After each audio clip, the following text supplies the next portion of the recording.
মসজিদের জন্য যদি বাজেট হয় রাষ্ট্রের পক্ষ থেকে, এই মন্দিরের জন্য বাজেট হয়। এই অবস্থা কেন? যারা ছিল দায়িত্বে তারা অবশ্যই মন্দিরের টাকা মেরে খেয়েছে। তাছাড়া এই যে এখানে একটা ছাদ দেওয়ার কথা, দৃশ্য দেখে মনে হচ্ছে এখানে মনে হয় আপনাদের ইবাদত, আপনাদের পূজা অর্চনা এগুলো ভালো হয় না।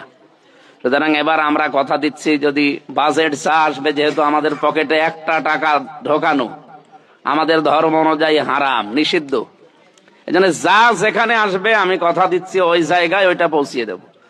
মসজিদের জন্য যদি 10 টাকা আসে, মন্দিরের জন্য যদি 5 টাকা আসে, যা আসবে তার দায়িত্বশীল যারা আছে তাদের হাতে দিয়ে শুধু শেষ না, কাজ হচ্ছে কিনা এটাও আমি দেখব।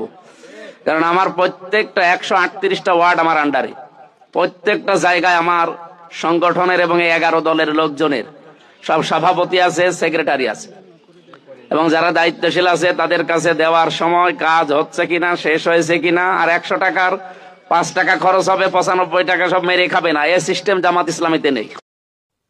এরই বলে উম্মতে মুহাম্মদ সাল্লাল্লাহু আলাইহি ওয়াসাল্লাম।